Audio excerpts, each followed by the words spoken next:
Magnification is the power of the microscope to enlarge the image of an object, while resolution is the power of the microscope to show detail clearly. So, to study the specimen with electron microscopes, a series of processing are required such as fixation, dehydration, embedding, cutting and positive staining with heavy metals.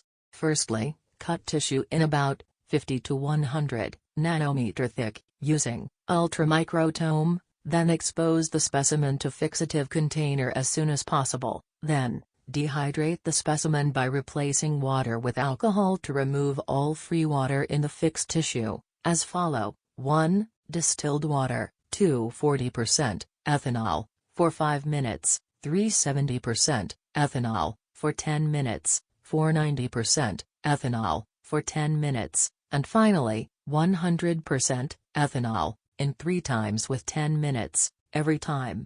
After that, stain the sections using lead salts, then, mount section onto a small copper grid, and finally, place the grid into the vacuum specimen chamber, as viewed in the figure inside the slide.